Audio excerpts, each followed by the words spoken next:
Sidhu Moosewala murder case.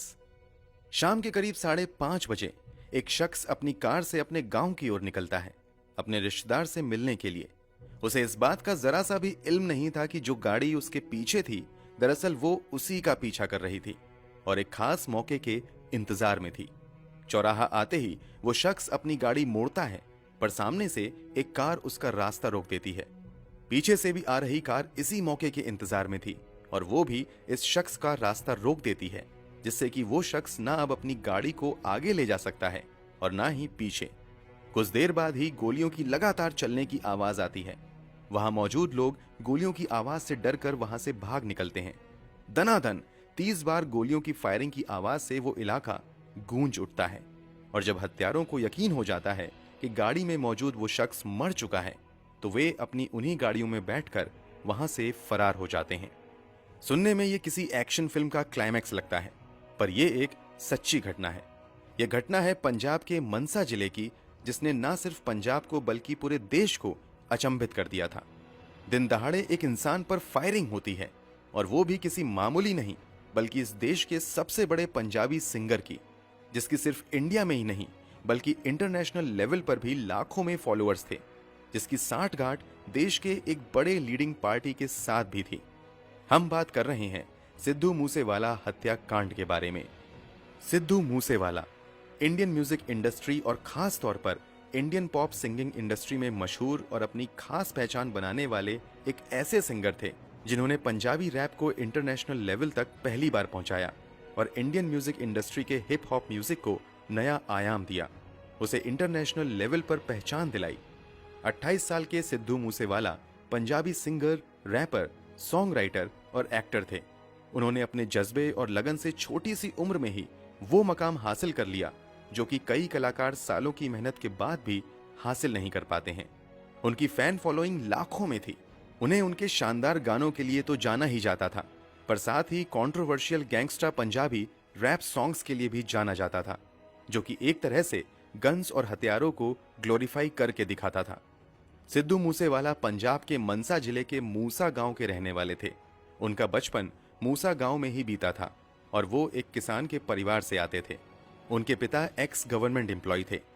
Sidhu Moosewala ने अपनी electrical engineering की डिग्री लुधियाना के गुरु नानक देव इंजीनियरिंग कॉलेज से 2016 में पूरी की, पर शुरू से ही उनकी दिलचस्पी रैपिंग और सिंगिंग में थी, जिसके लिए उन्होंने ग्रेजुएशन के तुरंत बाद कनाडा जाने का डिसीजन लिया। उन्हें अपने संगीत पर इतना विश्वास था कि लगभग हर प्रोडक्शन कंपनी ने उन्हें और उनके सॉन्ग्स को लॉन्च करने से इनकार कर दिया। तब भी सिद्धू मूसेवाला ने हार नहीं मानी, बल्कि खुद अपने गाने लिखे, अपने सॉन्ग्स कंपोज किए और खुद को लॉन्च किया और 2017 में कनाडा से ही अपनी पहली म्यूजिक एल्बम रिलीज की। सिद्धू मूसेवाला के इसी जज्बे और म्यूजिक से इतने गहरे लगाव के कारण ही जल्द ही सिद्धू मूसेवाला ने इतनी कम उम्र में ही कामयाबी हासिल कर ली। कामयाबी ऐसी जिसने इंटरनेशनल लेवल पर इंडियन म्यूजिक इंडस्ट्री और पंजाबी सॉन्ग्स को लाकर रख दिया। सिद्धू मूसेवाला के अधिकतर गाने जट सिख कम्युनिटी को ग्लोरीफाई करके दिखाते नजर आते थे। वो सिद्धू मूसेवाला ही थे जिन्होंने इंडियन और पंजाबी रैप को इंटरनेशनल लेवल तक पहुंचाया था, एक नई पहचान दी थी। उन्होंने हाल ही में असेंबली इलेक्शन के पहले कांग्रेस ज्वाइन कर पॉलिटिकल फील्ड में भी कदम रखा था, पर आप पार्टी के खिलाफ इलेक्शन में वो हार गए थे। उनकी मौत से एक दिन पहले ही उनकी सिक्योरिटी 342 और लोगों सहित पंजाब सरकार द्वारा हटा दी गई थी, जिसके कारण अपराधियों को अपना मकसद अंजाम देने में हेल्प मिली। सिद्धू मूसेवाला के मर्डर की सेंसेशन कनाडा तक भी थी, जिसकी साठगांठ कनाडा के क्रिमिनल सिंडिकेट से भी जोड़ी जा रही थी। तो क्या था ये? कोई पॉलिटिकल प्लॉट, रेवेंज या फिर इंटर गैंग राइवलरी? क्या कनेक्शन था सिद्धू मूसेवाला का कनाडा की गैंग से? और क्या है सिद्धू मूसेवाला मर्डर केस के पीछे छिपा असली राज? सब जानेंगे इस वीडियो में। पर उससे पहले अगर आप हमारे चैनल पर नए हैं तो चैनल को सब्सक्राइब और रेड बेल आइकन प्रेस करना ना भूलें, ताकि आपको ऐसी ही इंटरेस्टिंग और क्राइम से जुड़ी खबरों की नोटिफिकेशन मिलती रहे। इस केस की छानबीन के दौरान पुलिस को इस केस से जुड़े एक और पुलिस केस की तरफ ले गई, जिसके पहलुओं के तर्ज पर सिद्धू मूसेवाला केस के पहलुओं को जोड़ा गया। 7 अगस्त 2021 सिद्धू मूसेवाला के मर्डर के लगभग 10 महीने पहले दिन दहाड़े सेक्टर 71 मोहाली में विक्रमजीत सिंह मिड्डू खेरा की गाड़ी को कुछ लोग अपनी गाड़ी से रोक देते हैं। उस गाड़ी से दो लोग निकलते हैं और विक्रमजीत सिंह मिड्डू खेरा उर्फ विक्की मिड्डू खेरा पर लगातार फायरिंग करने लगते हैं। विक्की मिड्डू खेरा के पास उसकी कार में हमेशा से ही एक पिस्टल सेल्फ डिफेंस के लिए रहती थी, पर विक्की मिड्डू खेरा उस वक्त उस पिस्टल को यूज करने में नाकामयाब रहा और भागकर अपनी जान बचाना ही उसने सही समझा और गोलियों की फायरिंग के बीच ही वो अपनी जान बचाकर भागने लगता है। वो भागकर 500 मीटर दूर एक दीवार भी पार करने में कामयाब रहता है ताकि फायरिंग से बच सके, पर अफसोस अब तक उसे कुल 12 गोलियों ने छलनी कर दिया था, जिसके कारण उसकी ऑन स्पॉट डेथ हो गई थी। शार्प शूटर्स के थ्रू दिन दहाड़े फायरिंग करके और गाड़ी से रास्ता रोकना, ये सब सिद्धू मूसेवाला मर्डर केस जैसा ही सीन लग रहा था और आगे की तफ्तीश ने इस बात को सच साबित भी कर दिया। 33 साल के अकाली दल लीडर विक्रमजीत सिंह मिड्डू खेड़ा के केस की इन्वेस्टिगेशन से पता चला कि ये सब दविंदर बम्बीहा गैंग के लीडर लकी पडियल ने करवाया था। Davinder Bambiha gang Armenia based एक क्रिमिनल सिंडिकेट है, जिसके लीडर गौरव की 2016 में एनकाउंटर में डेथ के बाद से लकी पडियल इस गैंग का लीडर बन चुका था। लकी के डायरेक्शन पर ही वो 4 शार्प शूटर्स अनिल, सज्जन, अजय और सोमवार ने अमित डागर, कौशल चौधरी और भुप्पी राणा की हेल्प से इस मकसद को अंजाम दिया। पुलिस इन्वेस्टिगेशन में 4 में से 3 शूटर्स पकड़े गए और बाकी अभी भी फरार हैं। इन 3 शूटर्स यानी अनिल, अजय और सज्जन से ही की गई पूछताछ के दौरान ये पता चला कि विक्की मिड्डू खेड़ा के संबंध लॉरेंस बिश्नोई गैंग के साथ थे। लॉरेंस बिश्नोई के साथ विक्की मिड्डू खेड़ा की दोस्ती कॉलेज के टाइम से ही बड़ी गहरी थी। लॉरेंस बिश्नोई गैंग की सांठगांठ पूरे इंडिया में है और माना जाता है कि कुल 700 शूटर्स अभी भी लॉरेंस बिश्नोई के अंडर काम करते हैं और वो तिहाड़ जेल से ही ये सब कुछ हैंडल करता है और इन शूटर्स की भर्ती में हेल्प करता है कनाडा में बैठा गोल्डी बरार। किन लोगों को गैंग में लेना है और कब किसे क्या इंस्ट्रक्शन देने हैं, शूटिंग की सारी प्लानिंग गोल्डी बरार लॉरेंस बिश्नोई के इशारे पर कनाडा से बैठे बैठे ही करता है।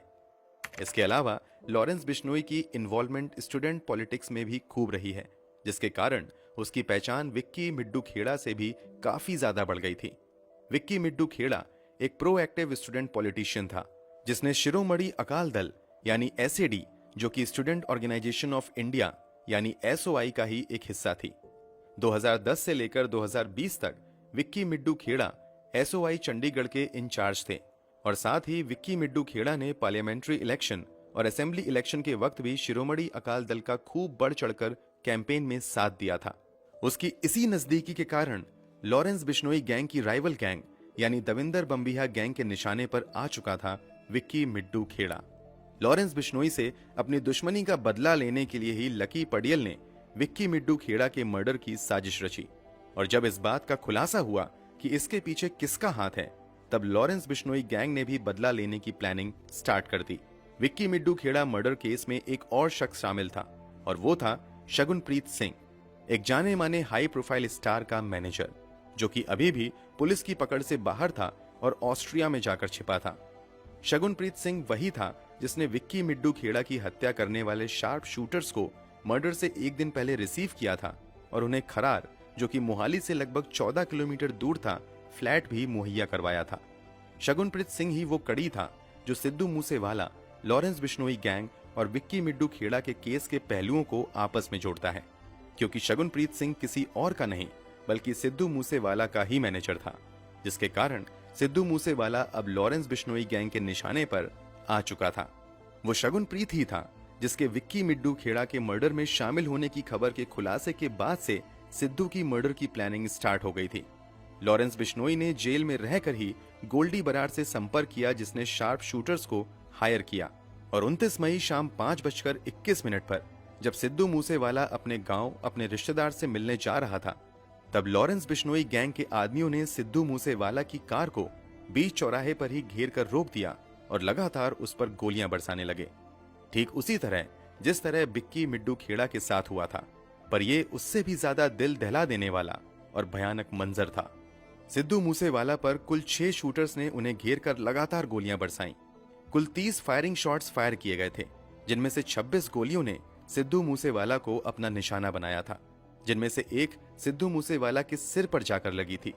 इतनी बेरहमी से सिद्धू मूसेवाला की हत्या कर दी गई, केवल इस तर्ज पर कि उसकी विक्की मिड्डू खेड़ा की हत्या से एक कड़ी जा जुड़ी बैठी थी, एक बेहद ही कमजोर कड़ी जो कि जानलेवा साबित हुई। सिद्धू मूसेवाला मर्डर केस में कुल 35 सस्पेक्ट्स के खिलाफ पुलिस ने चार्जशीट फाइल दर्ज की, जिनमें से 23 सस्पेक्ट्स को गिरफ्तार कर लिया गया। जबकि इस मर्डर को अंजाम देने वाले 6 में से 2 शूटर्स मनप्रीत सिंह अक्का मन्नू कुस्सा, जगरूप सिंह अक्का रूपा की अमृतसर के भकना गांव में एनकाउंटर में मौत हो गई। 6 शार्प शूटर्स में से एक दीपक मुंडी को भी पुलिस ने गिरफ्तार कर लिया। इसके अलावा सबसे चौंका देने वाली बात तब सामने आई जब इस मामले के मेन शूटर को पकड़ा गया, यानी अंकित सिरसा को, जो कि मात्र 18 साल का था। पुलिस इन्वेस्टिगेशन से यह बात सामने आई कि वो अंकित ही था जिसने मूसेवाला को सबसे पहले और सबसे नजदीक से गोली मारी थी। 18 साल का अंकित सिरसा पहले तो मोबाइल चुराने जैसी छोटी मोटी चोरियां ही करता था, पर फिर धीरे धीरे उसने गैंग से नाता जोड़ना शुरू कर दिया और देखते ही देखते वो लॉरेंस बिश्नोई गैंग का मेंबर भी बन गया, जिसके बाद उसने इस घटना को अंजाम दिया। अंकित अपने बाकी 2 साथियों सचिन भिवानी और कपिल पंडित के साथ 29 मई के बाद से ही फरार था और फतेहाबाद में जाकर छिपा बैठा था। पर सबसे ज्यादा चौंकाने वाली बात तब सामने आई जब पुलिस को उनकी जांच में अंकित और उनके साथियों के पास से पंजाब पुलिस की वर्दी बरामद हुई। इतने महीनों तक ये लोग पंजाब पुलिस की वर्दी पहनकर लोगों को बेवकूफ बनाते फिर रहे थे। जब भी उन्हें लगता कि वो पकड़े जाएंगे तो वे पंजाब पुलिस की वर्दी पहनकर पुलिस होने का ढोंग करते थे, पर उनकी ये चाल भी फेल हो गई और आखिरकार वे पकड़े गए। इन्वेस्टिगेशन के दौरान ये पता चला कि सिद्धू मूसेवाला की मर्डर की प्लानिंग 10 दिन पहले ही तय की गई थी, यानी कि 19 मई 2022 को ही सिद्धू मूसेवाला को जान से मारने की प्लानिंग थी। शार्प शूटर्स भी सिद्धू मूसेवाला के घर से 50 किलोमीटर दूर बठिंडा पहुंच चुके थे, पर सिद्धू मूसेवाला की सिक्योरिटी के कारण वो उस तक पहुंच नहीं पाए और जैसे ही उन्हें खबर मिली कि सिद्धू मूसेवाला की सिक्योरिटी हटा दी गई है, उन्होंने अपने प्लान को अंजाम दे दिया, जिसके कारण पंजाब की सरकार और आम जनता पार्टी पर भी कई सवाल उठाए गए। सिद्धू मूसेवाला केस न सिर्फ एक पॉलिटिकल मुद्दा बन चुका था, बल्कि इसने पंजाब और पंजाबी सिंगर्स की भी इंटरनेशनल क्राइम वर्ल्ड से जुड़ी साठगांठ पर सवाल कसे। सबने सवाल उठाए कि क्या सिद्धू मूसेवाला इस गैंग राइवलरी का शिकार हुआ था? क्या वो निर्दोष था और इस दुश्मनी और रिवेंज के चक्कर में बेमौत ही मारा गया? क्योंकि सिद्धू मूसेवाला अपने गानों में और म्यूजिकल वीडियो में वायलेंस और गन्स को बहुत ही ज्यादा ग्लोरीफाई करते थे और कहते हैं कि सिनेमा समाज का आईना होती है। तो क्या सच में सिद्धू मूसेवाला के भी कनेक्शन इंटरनेशनल माफिया के साथ थे? क्या सच में विक्की मिड्डू खेड़ा की मौत से सिद्धू मूसेवाला का कोई कनेक्शन था, या फिर बेबुनियाद तर्ज पर सिद्धू मूसेवाला की इतनी बेरहमी से हत्या कर दी गई? मूसेवाला हमेशा ही गन कल्चर को अपने गाने के थ्रू प्रमोट करने के लिए कंट्रोवर्सी में घिरे रहते थे। मई 2020 में उनकी 2 वीडियोस जो कि वायरल हुई थी, उसमें सिद्धू मूसेवाला 5 पुलिस कॉप्स के साथ AK-47 और पर्सनल पिस्टल फ्लॉन्ट करते हुए दिखाई देते हैं, जिसके बाद 6 पुलिस ऑफिसर्स को सस्पेंड भी कर दिया जाता है और उन्हें बरनाला पुलिस द्वारा हिरासत में भी लिया जाता है। पर बावजूद इसके जुलाई 2020 में सिद्धू फिर से एक कंट्रोवर्शियल वीडियो संजू रिलीज करते हैं, जिसमें अपने खिलाफ दर्ज किए गए मामले को एक ऑनर ऑफ बैच बताते हैं। जबकि सिद्धू मूसेवाला को करीब से जानने वाले बताते हैं कि सिद्धू मूसेवाला जितना अपने म्यूजिक वीडियो में बड़ा चढ़ाकर दिखाते हैं, उससे ठीक उल्टा वो काफी नर्म दिल और जमीन से जुड़े व्यक्ति थे। उन्हें अपने गांव मूसा से काफी लगाव था, इसलिए उन्होंने अपने स्टेज नेम में मूसेवाला जोड़ कर रखा था, ताकि उनके साथ साथ लोग उनके गांव को भी याद रखें। इतनी कामयाबी और शोहरत के बाद भी सिद्धू अपने गांव में ही रहना पसंद करते थे। उनके फैंस भी उनसे मिलने उनके गांव ही आया करते थे। साथ ही उन्हें अपनी दादी से भी काफी ज्यादा लगाव था, जिनके कहने पर ही उन्होंने अपने बाल नहीं कटवाए थे, जो कि सिख समुदाय में काफी खास माना जाता है। जमीन से जुड़े ऐसे इंसान और अपनी मिट्टी, अपने देश से इतना प्यार करने वाले ऐसे इंसान की इतनी बेरहमी और निर्ममता से हत्या कर दी जाती है, सिर्फ इस बीनाम पे कि उसका किसी गैंग के साथ शायद कनेक्शन था। सिद्धू मूसेवाला को जानने वाले और उनके फैंस उनकी इस तरह से निर्मम हत्या होने के बाद काफी सदमे में थे। ये केस ना सिर्फ पंजाब और सिद्धू मूसेवाला को चाहने वालों के लिए दर्दनाक था, बल्कि हमारी म्यूजिक इंडस्ट्री के लिए भी ये उतना ही शॉकिंग था। पर अभी भी सिद्धू मूसेवाला के विश्नोई गैंग और विक्की मिड्डू खेड़ा की मर्डर से जुड़े लिंक का खुलासा नहीं हुआ है। आपको क्या लगता है, क्या सिद्धू मूसेवाला की इन्वॉल्वमेंट क्रिमिनल्स और गैंग्स के साथ थी, या फिर दो गैंग्स के बीच की दुश्मनी में बेमौत मारा गया सिद्धू मूसेवाला। सिद्धू मूसेवाला केस की इन्वेस्टिगेशन के दौरान लॉरेंस बिश्नोई गैंग का नाम सामने आने पर लॉरेंस बिश्नोई गैंग ने यानी गोल्डी बरार ने सोशल मीडिया के जरिए खुद इस मर्डर की जिम्मेदारी ली। साथ ही मर्डर के कुछ दिनों बाद ही मीडिया के मर्डरर्स की एक वीडियो तेजी से वायरल हो रही थी, जिसमें वो मर्डर के बाद गन्स शो ऑफ करते और मजे करते नजर आ रहे थे, मानो जैसे कि ये उनका रोज का ही काम हो। पर अभी भी इस पूरे क्राइम का मास्टरमाइंड यानी कि गोल्डी बरार, जिसने शूटर्स को हायर किया और सारी प्लानिंग बनवाई, वो अभी भी पुलिस की पहुंच से काफी दूर कनाडा में छुपा बैठा है। धीरे धीरे लॉरेंस बिश्नोई गैंग और इंटरनेशनल माफिया की साठगांठ पुलिस के सामने खुल कर आ रही है। इस केस की छानबीन के लिए न सिर्फ पंजाब पुलिस बल्कि स्पेशल टास्क फोर्स यानी नेशनल इन्वेस्टिगेशन एजेंसी और एंटी टेररिस्ट टास्क फोर्स भी अपना पुरजोर लगाए हुए हैं और एक एक कर कई चेहरे भी सामने उभर कर आ रहे हैं। कई सिंगर से भी NIA पूछताछ कर रही है।